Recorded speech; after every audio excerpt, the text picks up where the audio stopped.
弟兄姊妹平安，今天是2021年的8月14号。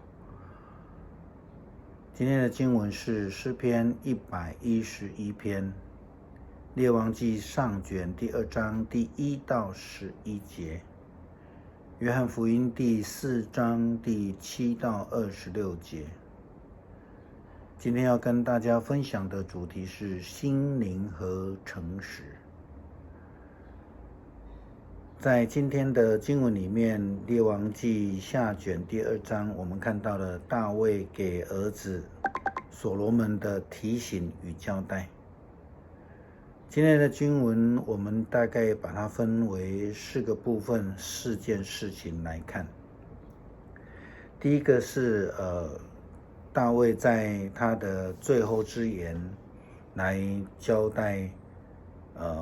所罗门。他说：“你应当要遵行上帝的律法。”大卫这样说：“我现在要走世人必走的路，所以你当刚强，做大丈夫，遵守耶和华你上帝所吩咐的，照着摩西律法上所写的行主的道，谨守他的律例、诫命、典章、法度，这样你无论做什么事，不拘往何处去，尽都亨通。耶和华必成就向我所应许的话，说：你的子孙若谨慎自己的行为，尽心尽意、诚诚实实的行在我面前，就不断人坐在以色列的国位。诚诚实实、尽心尽意是这一个遗言里面最重要的一句话。这也是上帝应许所罗门接任大卫做王的时候就已经提到的一件事情。也就是说，必须要遵行上帝的旨意、律例和他的典章，并且要诚诚实实的。第二个以后是讲到3个不同的人物，说约押的事情，大卫这样说：你知道喜鲁雅的儿子约押向我所行的，就是杀了以色列的2个元帅，尼尔的儿子亚尼尔和以帖的儿子亚玛撒。他在太平之时流这2人的血，如在征战的时候一样，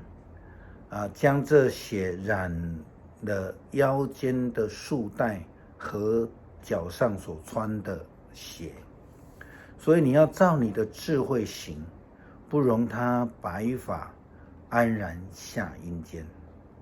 约押在大卫的眼里是一位不忠心的仆人，在和平的时代，他竟然用恶毒的方式残杀了大卫王手下的2位元帅。因此大卫提醒所罗门对待这种人的一个方法。第3，关于巴西莱的众子，大卫说到：你当恩待基列人巴西莱的众子，使他们常与你同席吃饭，因为我躲避你哥哥押沙龙的时候，他们拿着食物来迎接我。巴西莱对大卫来说是一位非常忠心的仆人，即使大卫已经落难了，他仍然提供了必要的援助，如同台语的圣经所翻译的，他常要求所罗门常常跟他们吃饭，因为他们也要这样邀请大卫在落难的时候同桌饮食。那么要如何对待忠心的仆人，也是大卫提醒所罗门做人态度的一个非常重要的事情。第4个，关于示每，大卫这样说：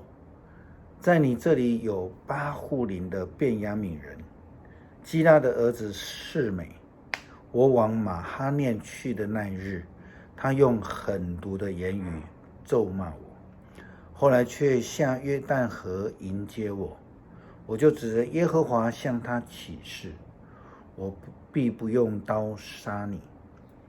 现在你不要以他为无罪，你是聪明人，必知道怎样对待他，使他白头见杀，流血下到阴间。根据记载，示每是一位骑墙派的人，他是不忠心也不信实。大卫虽然答应他不杀他，因为大卫就是有这样饶恕的生命，可是他也同时提醒所罗门王要小心这样的一个小人，要以智慧的心这方法来处理这一类的人。无论是对事情、对上帝或是对人，大卫所强调的是一个诚实的生命，一个信实的生命。他从敬拜上帝，也从一些人的表现来提醒所罗门王。我们看到约押在和平的时期杀了大卫王的2位军长尼尔和亚玛撒，杀害他们就如同在战时一样，那么的残忍。这样的人约押当然是不值得信赖的。而反观巴西莱和他的众子，他们是真诚的对待大卫，特别是当大卫落难的时候，他们提供了适当的帮补。最后特别讲到示每，3种不同的人物，这是第3种，他是一位不忠心不真实的人。因此大卫也提醒所罗门要小心这一类的人，应当要有智慧去判辨。重点在于大卫也特别交代所罗门和他的子孙们，应当要遵守摩西的诫命，要遵守上帝的律法，要这样真真实实的尽心尽力的跟随上帝。这样子的话，世世代代必得亨通。大卫王对所罗门的提醒，也正如耶稣基督在井边与撒玛利亚妇人的对话一样，这是记载在约翰福音第4章。他们谈到了敬拜上帝的事情。耶稣基督提醒他，上帝是个灵，敬拜他的人必须以心灵和诚实来敬拜上帝。我们最后把这个场景拉回到我们的处境。去年在武汉肺炎疫情刚刚发生的时候，在加州的橘县有一群自称为基督徒的妇女们，他们冲到了县议会去抗议。他们说，上帝创造我们有呼吸的自由，所以我们拒绝配合防疫的口罩令，他们拒绝戴口罩。弟兄姊妹，是否觉得这一群自称为基督徒的妇女是活出了以心灵和诚实敬拜上帝的见证呢？目前全世界的教会大多数都仍然维持网络的礼拜，那么我们基督徒应该用什么样的态度来参与这个网络礼拜？不需预备，一点都不在乎，穿着睡裤躺在床上，反正没人看到，是这样吗？或是说，我们应该如何做才能做一个活出以心灵和诚实敬拜上帝的生命呢？现在我们逐步的在开放当中，